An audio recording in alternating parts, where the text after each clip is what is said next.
Welcome back to the Bill Yohnka Show, live at the Kankakee Farmers Market. Oh, goodness. I don't know what to tell you. I don't know what to tell you. There's some good deals on produce here, I can tell you that. Yeah. It's, if you're willing to come out in a little mist. Yeah, the mist, and we're doing a good job keeping the equipment out of the mist. We're staying with the term mist, too. Yeah, this isn't turned Nobody's going to make us say that other word that starts with R. R. We're not saying that. We're not saying that word. No, I don't even know what word you're talking about. No, good.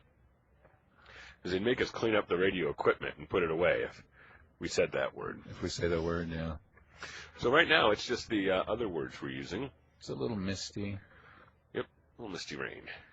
The next tune will be A Foggy Day in London Town. Are you ready?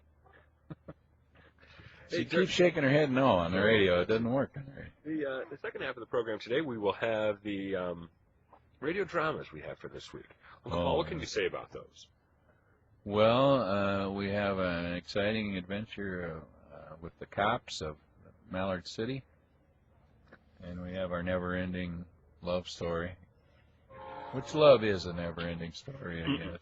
Yeah, it just keeps going. Colt and Lois. But we don't see Carl, so... No, I think Carl had to go to Coal City today. There's a pumpkin festival in Coal City. Riverside has a presence out there. So we're going to draft a Colt, or are we going to draft a squirrel? We can draft a Colt or draft a squirrel, either way. You have any prospects yet?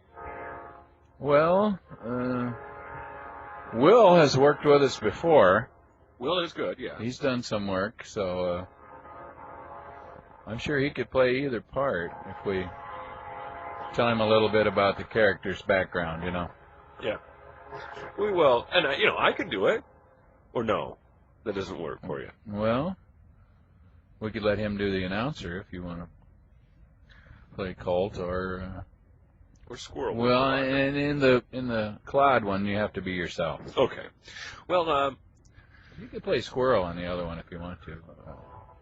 Here at the farmers market today, we have pretty nice lineup of vendors for the weather conditions that we had today. Hopefully things clear up a little bit. We have some more people coming out to do some of the shopping today. We're toward the far end of the bell curve now. Mm-hmm. The whole farmers market produce situation to me reminds me of the old bell curve in school where they did the grades. You had that big lump in the middle where everybody got C's, you know. Yeah. And that was, what would you say, that's August? That is, August. Probably the beginning of August is when you have the most stuff here. Now we're on that downward slope, but I see a lot more larger pumpkins today. Yeah, well, I think it's not quite like that, because I think in the spring there really isn't as much stuff. So the curve is lighter on that top end, the A side. Yeah, you get more. Yeah, there's not many. For those of you who suffered through bell curves in school, do they still have those? Oh, we're getting a signal, a head-shaking signal. They still have them? They still have those at Bradley Bourbonnais. The big bell curve. Few A's, whole lot of C's, few F's. You know, most of our family just hoping to stay in that B range. Don't want to set the bar too high for the other kids. Coming up tomorrow in downtown Kankakee, if you're just joining us, we were talking earlier about the courthouse centennial celebration tomorrow.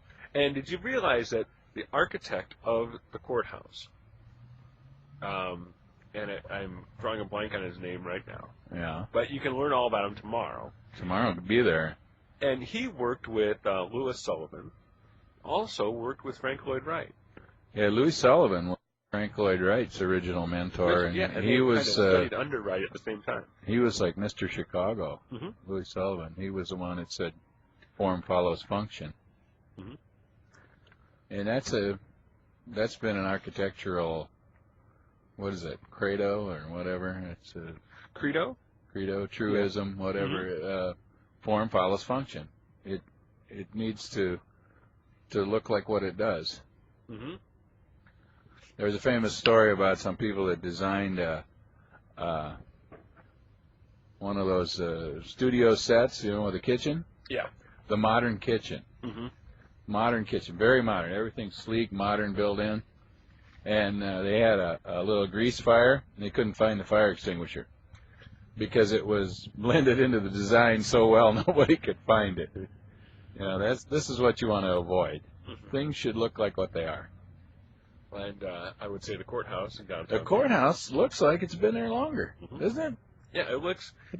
People think it is older than it is. Yes, it has, because the town is from 1953. Yes. But you know, I'm thinking the courthouse. I would look 1853. Excuse me. Yeah. So I'm thinking the courthouse is like 1880 something, because it takes the town a little while to. Yeah. But they did have one. Well, they had two. They had two before previous this. courthouses. This one. Peggy Mayer is going to stop by. She's one of the organizers of the courthouse centennial celebration. She'll talk about that here a little bit this morning. And because tonight at the courthouse they have their gala. Oh, they're not calling it a gala. It's a courthouse ball. A ball. It's a kind of a swanky deal. Well, a gala night's about all I can handle anymore. Yeah. A gala night.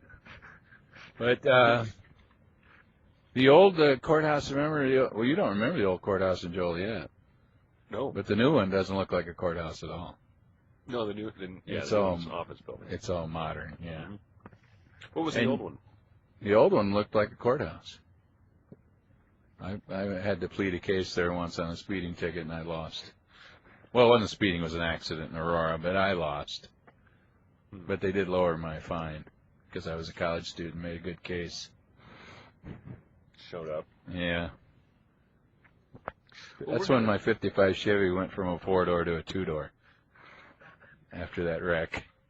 It's the same wheelbase, you know. We're going to take a quick break. We'll be back with more of the Bill Yohnka Show here live from the Farmers Market as the morning continues. Hopefully you have a chance to stop out this morning. Next week, Denny Simpson will be taking on Deb Terrell in the gazebo. Ooh. Yeah. The squared circle. Well, the octagonal space. He'll be using for the big green egg grill. She'll have a traditional stovetop oven, and they'll be in the gazebo cooking ribs. And we'll have some distinguished judges saying whose ribs taste better. And there should be some leftovers for the rest of us too. Things work out right. That's next week at the Farmers Market, but right now we'll take a quick break here on Talk AM 1320 WKA.